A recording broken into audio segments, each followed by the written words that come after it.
Hello, and welcome to episode 261 of my podcast, all about knitting and crochet, in my yarn shop here in Wiesbaden, Germany. I'm Kiko, and today is January 27th, 2025.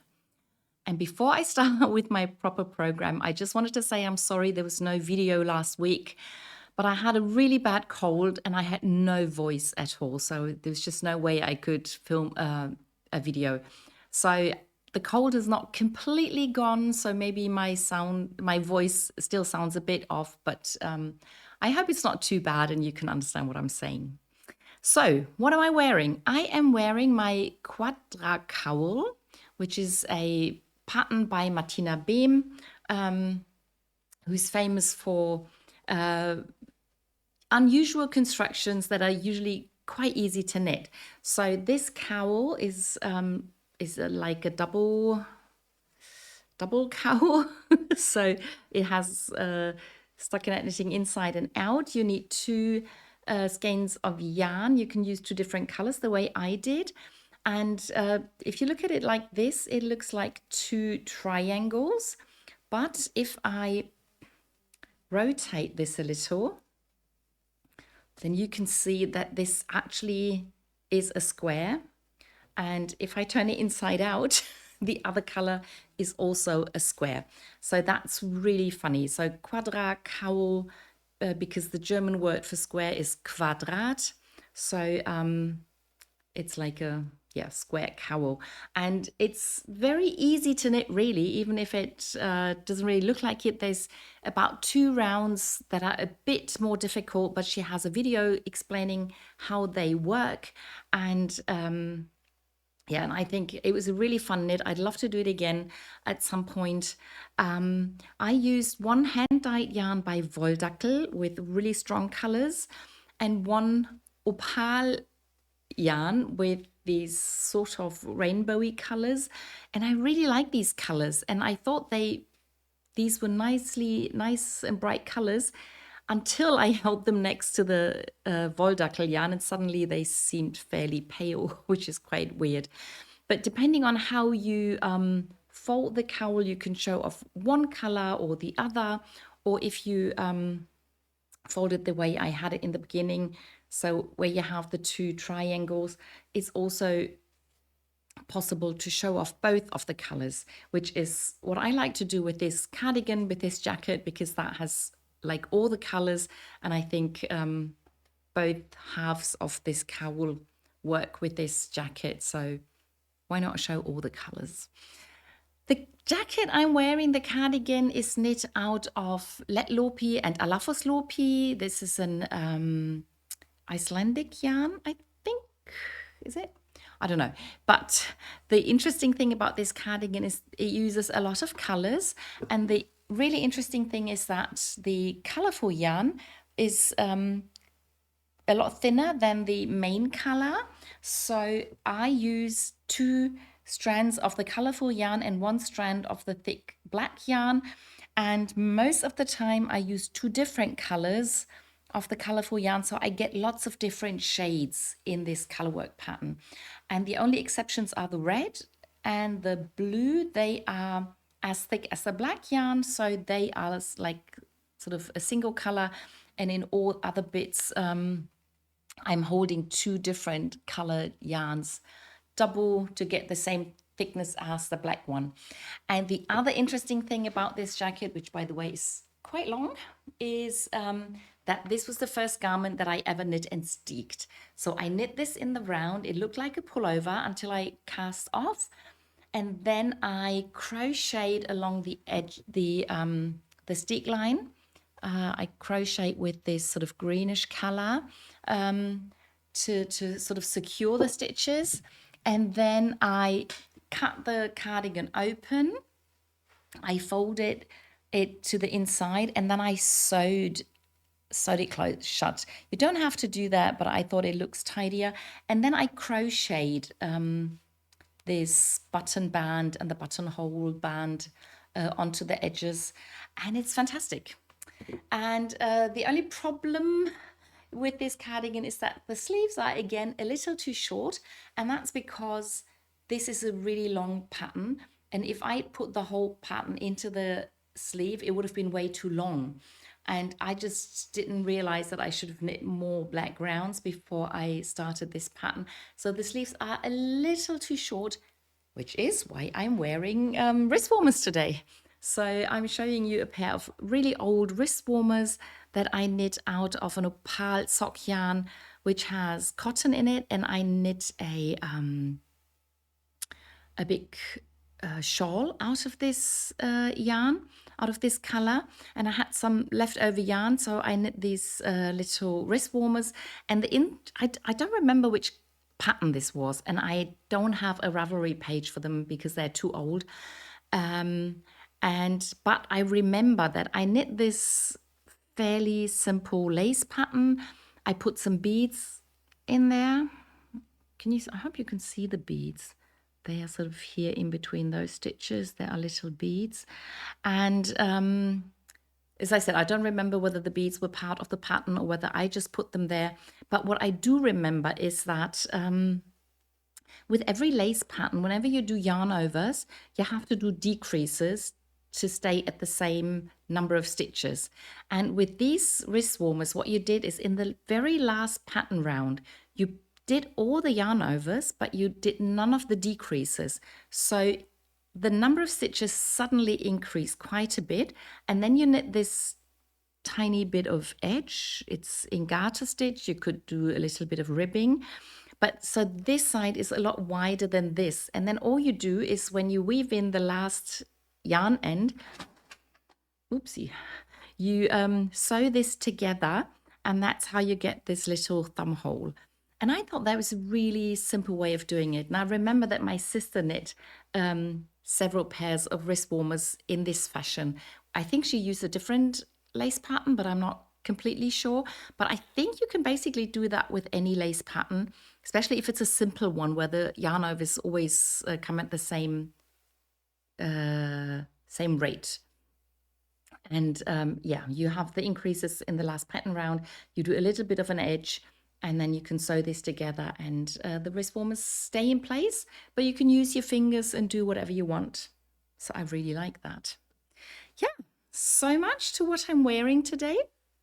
Let me just quickly put this on again. And yeah, let's go on with finished objects. I have one finished object. That object was already finished last Monday when I couldn't record. And even though I had one more week of knitting, I didn't really knit that much during the last week, and I didn't finish anything, which is okay. But my one finished object is the little baby cardigan that I really wanted to finish last week, and I wanted to give it to the parents, but I didn't meet them because I was sick. So I'll try and see them this week so I can finally get this cardigan to its owner. This is the Little Buds cardigan. I used Schachenmeier merino, I think 120 yarn. The cardigan is knit in pieces, as you have seen if you've watched the last couple of episodes. So there was quite a bit of seaming to be done. I don't really enjoy it, but I don't really mind it too much. I washed, excuse me, I didn't really block the cardigan. I just laid everything flat to dry. There are pictures on my Ravelry page how I put it down to dry, and but I think it looks a lot neater now. The pockets are so fun. I think I sewed the insides of the pockets to the fronts, sewed the buttons on, sewed the edge of the collar down, and now I just can't wait to give it to the parents so that the little baby can wear the cardigan. And I'm interested to see if it's way too big or already fits perfectly. I have no idea. But yeah, I hope to see that soon. That's my finished object for today. And then on to works in progress. I have quite a few projects with me today, what with having had 2 weeks of knitting. And I have 3 new cast-ons, which is way too much with just one finished object, but that's the way it goes. But I also have a few old projects that I haven't knit on in quite a while that I started knitting on again.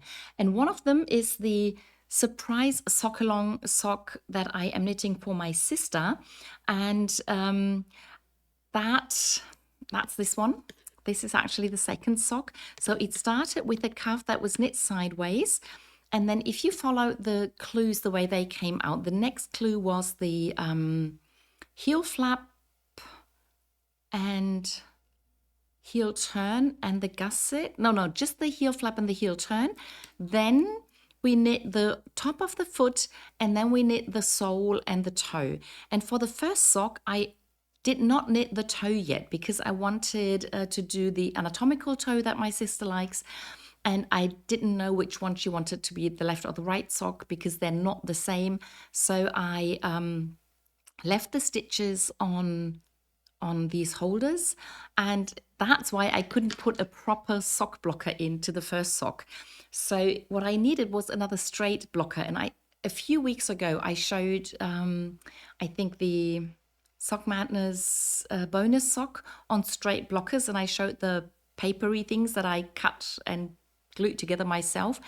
And then sometime after that, I got a package in the post, and I was given these sock blockers, straight, beautiful sock blockers that were made by two women who call themselves Marienbär.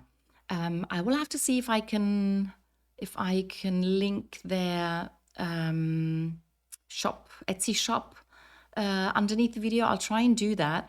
And I was really, really grateful and very surprised to receive these beautiful sock blockers. They will be perfect when Sock Madness starts again. By the way, if you want to take part in Sock Madness, you have to sign up during the first 2 weeks of February, which is coming very quickly. So if you want to take part, sign-ups are the first 2 weeks in February. But this is the first sock that I knit for the surprise Sockalong for my sister. I used a main color, a colorful main color. This is one of my sister's all-time favorite colorways by Opal. And I used 3 different contrast colors. So they are most visible probably in these welts here. I used them for the I-cord up here. They are used in between those short row wedges. They are used as the background color in the 2-color brioche part in the sock. And I think it should have been used for the toe, but I ran out of the main color. And because I knew I didn't really have a lot left of the main color, this is one of the reasons I chose to first do the top of the foot for this sock and not start with the heel. And the other reason was that for the first sock, after I finished the heel, I had to cut the yarn and then I had to attach it again to do the rest, to the sole of the sock. And I didn't want to do that. So I first did the top of the sock, then I did the 2-color brioche heel flap, and that's when I ran out of yarn. So all I have left of the main color after I finished the heel flap is this. So I did the heel turn in the contrast color, and I will do the sole of the sock in the same contrast color, which is the darkest of the 3 contrast colors. And then I will ask my sister which color she would like for the toes, whether she would like the same color or 2 different colors. And then she also has to decide which color, which sock is going to be the left and which is going to be the right sock. So this is what it looks like. So the pattern already had a left and a right sock. You can see I used a different color for the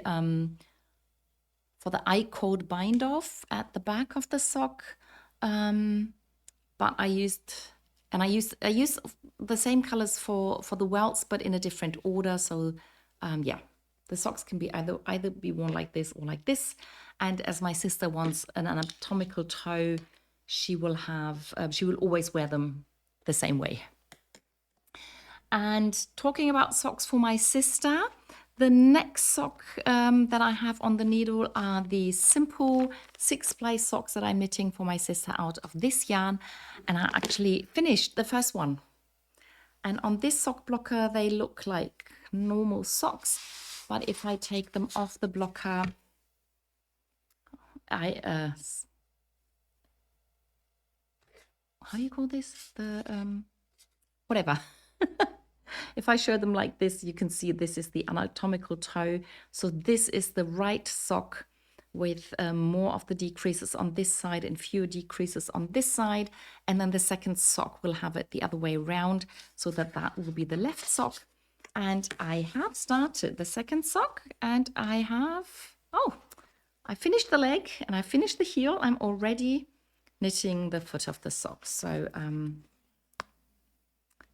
yep, the colors are quite different, which is something I like. I think my sister prefers them to be the same, but she doesn't. They don't have to be. So I just prefer to knit the yarn the way it comes. So simple socks, 6-ply socks for my sister. And the next sock I have on the needle are the socks that I'm knitting for my friend, where I knit a pair of socks for her husband last year, and these are going to be the socks for her.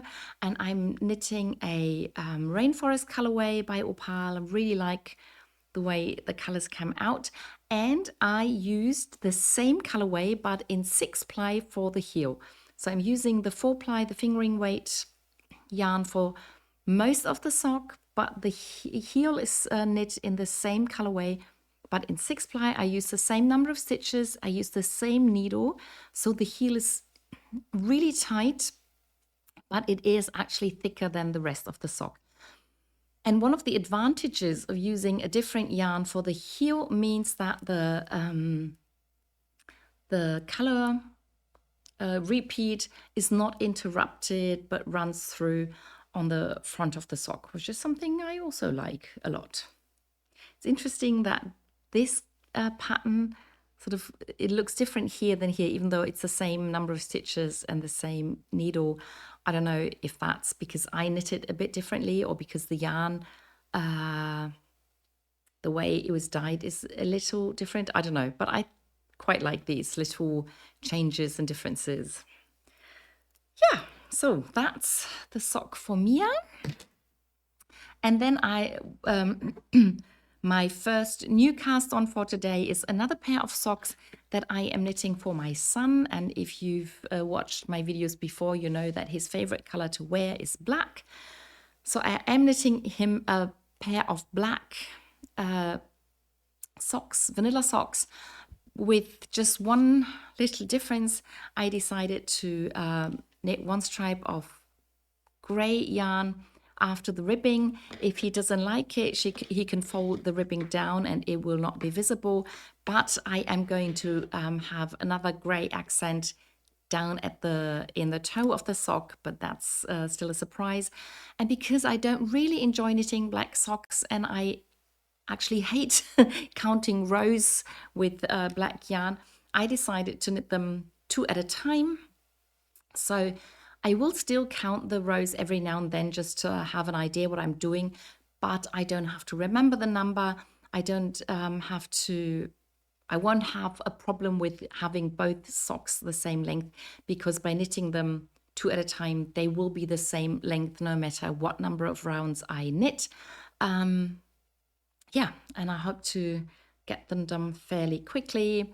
One of my goals is to have them finished before Sock Madness starts, so I don't have to, I will try and finish most of the socks I have on my needles right now before the Sock Madness starts. It doesn't mean I won't cast on any other socks than Sock Madness, because I will always want to have an easy pair of socks on the needles for easy on-the-go knitting, but not too many of them, and no other complicated socks if I can help it.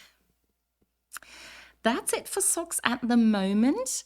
My other small project out of sock yarn is my beautiful Christmas cowl, double knit cowl that I am knitting at the moment. And I have added another small pattern and another bigger pattern. These are actually not out of the book that I am taking most of my patterns from, but they are by the same designer.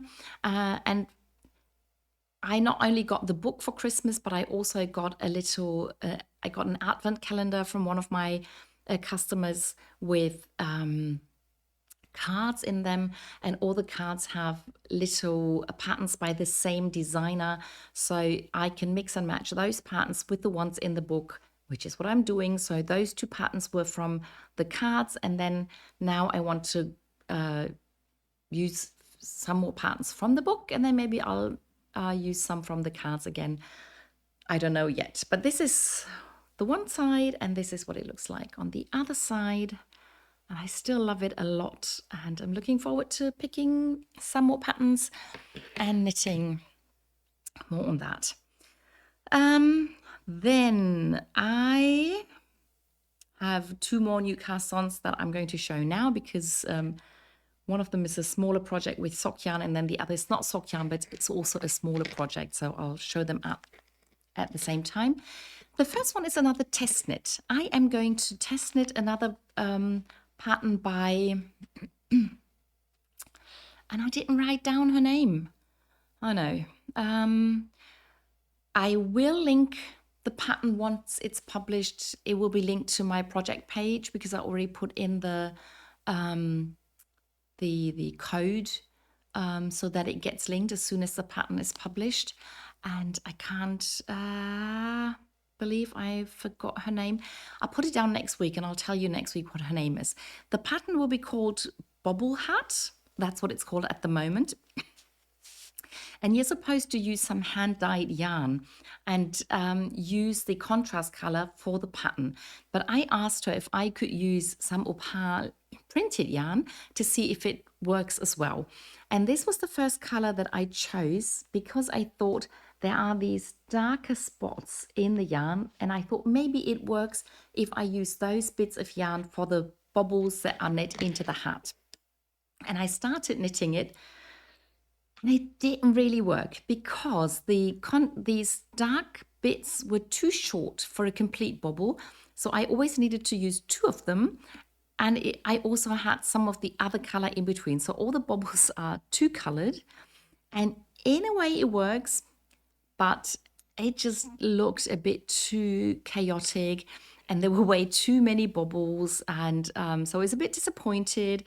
I kept going for a while just to make sure whether or not I liked it. And yeah, I could finish the hat and have a hat with 1,000 bobbles. But as I said, I wasn't too keen on it. But I still wanted to show you.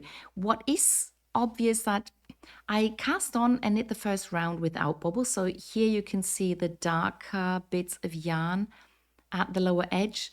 And inside the hat, there is hardly any dark color to be seen, because I knit it all into the bobbles. So in a way it works, but I wasn't really happy with the result I was getting. So I went through all the colors that I have, and because the pattern is written for a DK weight yarn, I had to stick with the 6-ply yarn. I couldn't really use the 4-ply yarn unless I would have held it double or something, but I didn't really want to do that either. So I kept looking, and then one of my customers suggested I use this colorway. And at first I thought, no, that's not possible. And while I tried to explain to her why it was not possible, I realized it could actually work. So the socks from this yarn, they can either look like this or look like this, or like that, depending on how many stitches you use and what needle you use. So I realized that there was a lot more white than black. And especially this bit up here, it kind of looks like hand dye yarns sometimes look when they have this pooling going on. So I cast on with this yarn, and I knit the first round without bobbles. So the cast on in the first round, they actually have some black yarn, but then I always use the black yarn for the bobbles, and I'm actually getting a white hat with black bobbles. And I love it. I love it. I think it looks great. And I can't wait to keep knitting. And I think with the yarns that she was using for her examples, there were fewer bobbles with her hat, but I like the fact that they are all over the hat. And at first I was a bit worried, because this is a printed yarn, that the bobbles would always be at the same spots and I would sort of get lines of bobbles, but it's not happening. So they do seem to come a bit more randomly, and that's also maybe because I don't really know why that is.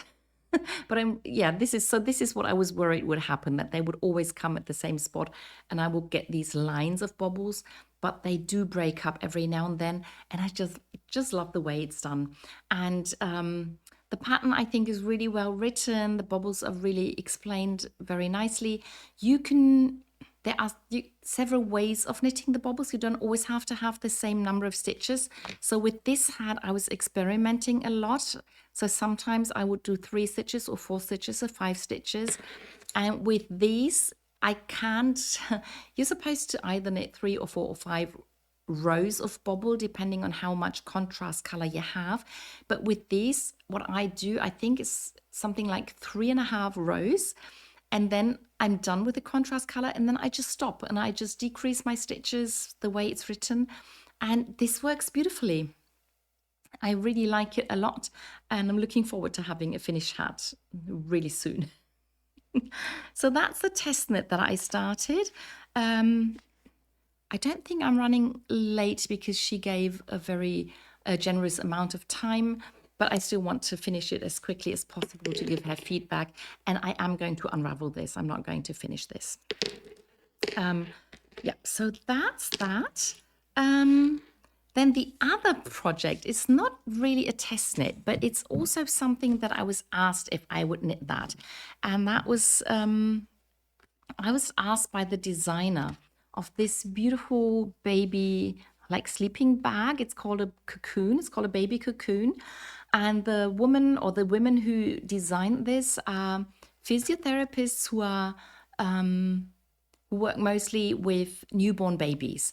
And then they designed this specifically for newborn babies to help them sleep well, to help them have less problems with stomach aches. So this is what it looks like without a baby in it. And here are some more pictures with baby in the cocoon, in the sleeping bag. And she asked me if she could send me the yarn and the pattern and if I would be willing to knit it and try it out. And I said, yes, fine, why not? And she sent me this yarn. It's called Ma Petite Laine, I think is the company, and Le Fil d'Agate is the yarn. I couldn't find it on Ravelry, so I couldn't link the yarn, but I linked the pattern on my Ravelry page. And I did a gauge swatch because this is a yarn that I'm not used to, and you're supposed to hold the yarn double. And the pattern calls for a 6mm needle, but my gauge swatch was actually too big, which is quite rare for me because I used to be a really tight knitter. Maybe I've loosened up a little, but I actually had to go down to a 5.5mm needle to get gauge. And then I cast on with the cast on that she proposes in the pattern, which is I think it's like the Chinese waitress cast on or something like that. And I'd done that once before in the Sock Madness, but I couldn't remember. So I had to look at her video. She explains it really nicely, and it produces this really interesting cast on, which sort of looks a bit like a, I don't know. It looks really special. And it's supposed to have a rolled edge. So, she explains why that's important, why she wants to have that. And then after the rolled edge, there's this cable pattern that I only just started, and then I ran out of yarn. I'd only taken 2 balls of yarn with me home, and one actually had a knot in it. I always open the knots in yarn. I never leave them in. But there's only a little left, and I didn't want to put this in because I prefer to have the start of a new ball in different places. So I can now start this ball, and then once this is gone, I can start the other ball. And instead of having 2 new yarns at the same time, I have 1 new yarn here and then 1 later. So I prefer to do that. And then I can continue knitting this baby cocoon sleeping bag. And so to knit it at a really tight gauge is one of the, it's what makes the sleeping bag useful, in the sense it's supposed to be useful. So to keep the baby really, hold it tight and keep it safe, give it this sense of safety, which this cocoon is supposed to convey. So these were all my new cast-ons. Then on to some older projects.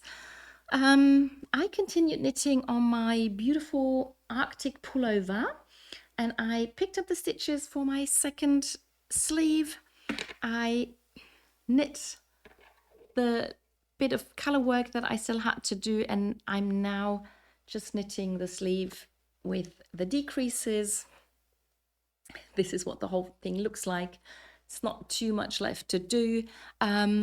I weighed my yarn and I used less than 50% of the dark gray and the brown color. I used more than 50 grams, but less than 100 grams for the white yarn. I will write down the numbers on my Ravelry page as soon as I get to it. And yeah, this is all I have left from the second ball of the light gray yarn. So this should be enough for the sleeve, but I'm pretty sure it won't be enough for the front and back. If I were to do the rest of the pullover color in the other colors, I wouldn't have to start a new ball, but I do want to have it the way it's in the book. So I will start a new ball of the light gray. Yep, so that's the Arctic pullover. Then the Advent calendar pullover that I am knitting out of 20-gram minis. I finished the first sleeve and then cast on stitches for the front and back. I did that with this color, then I finished the 20 grams in this color, and I finished knitting the 20 grams in that color, plus I sewed the front and back together. So I cast on the stitches with a provisional cast on so that I could put the stitches back on a needle. That I have done that. I did that.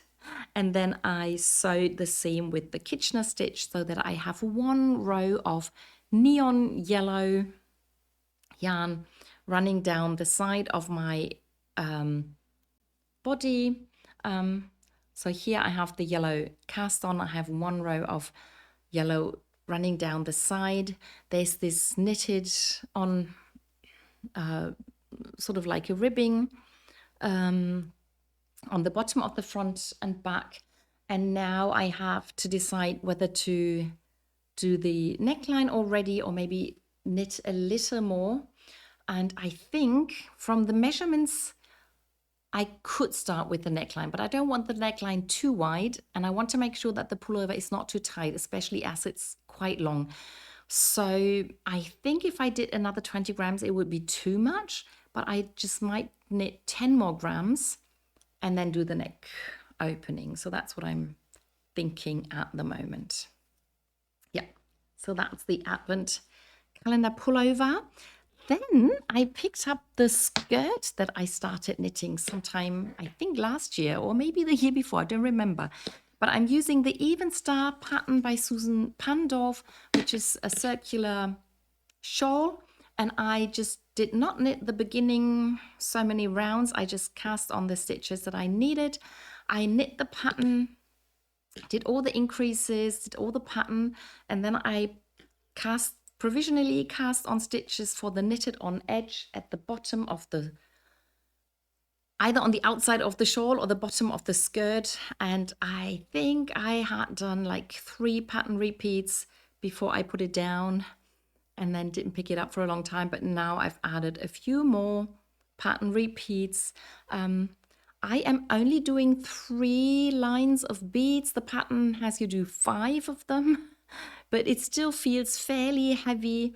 But I love the way this looks. I quite enjoy the knitting of it. I do have to look at the pattern all the time, and I do have to put in beads every wrong side row, but that's okay. This is, I think, exactly 1/8 of the whole circumference. So once I've done the same amount, I will have 1/4.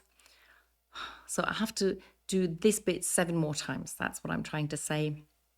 It will take me quite a bit more time, but I'm glad I picked it up again. Really enjoy doing this, and I'm so much looking forward to having the finished skirt. And I also continued knitting on my memory blanket. This is a nice project if you or for me, if I can't really concentrate so that much, and I want sort of instant gratification, it's so nice to just knit one square and I feel like I've accomplished something. So these were the 3 that I showed you last time.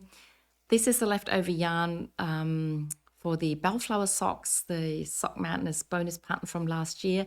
This was a Sock Madness sock that included some lace yarn. I didn't include the lace yarn in the square, but these were socks for my sister. Those 2 are the yarns that I used for the, I think, round 6 pattern. I wasn't in the competition anymore, and I worked this into a mobile phone sock. And then I knit a double knit sock, only one, out of the same 2 colors, just so I have a double knit sock here that I can show off. And then these were another, oh yeah, the 2 colors were another pair of Sock Madness sock. That was actually the round where I couldn't get a spot. So I think this was round 5 and I didn't finish them completely. These were the bookmark socks. I gave them to a friend who they fit, and she was happy not to have the whole additional parts that I was supposed to have knit. And this is the Opal Abo yarn that I used for a cowl that I knit as part of the pattern battle. And with that, I finished the 15th row of squares in the blanket. And I have decided I will add one more row of squares and then I will finish the blanket. It's long enough then. It's long enough for me then. And so 10 more squares and then finishing the black edges, and then the blanket will be done.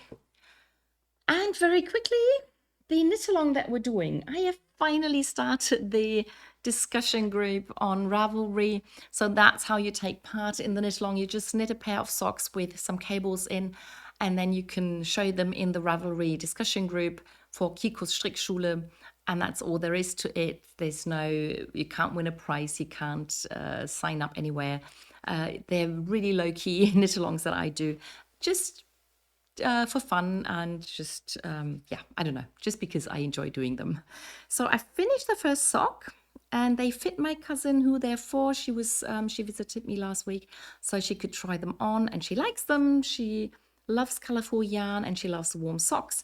And I have started the second one, and for the first one, I did a cable for every other knit column. And as with the baby socks that I knit for the video, oh, and by the way, I released the English tutorial video last week, so you can listen to the English explanations now if you want to. And with the baby socks, I did them differently, and for these socks, I'm doing them differently as well. So here there's a cable every other knit column, and with the second sock, there are no cables on this side, and there are only cables on this side, and I really enjoy that. And as with the baby socks and as with this one, there'll be 2 cables running into the heel and 3 cables running on top of the foot, and I hope I'll be able to show that to you next week. Whether they're finished or not doesn't matter, but I really do hope to have the heel finished by next week. Okay, so this has become a fairly long video and my voice is going, so I better stop now. And I think I've shown you everything that I knit and crochet during the last 2 weeks. I hope you enjoyed the video, and I'll see you in the next one. Bye!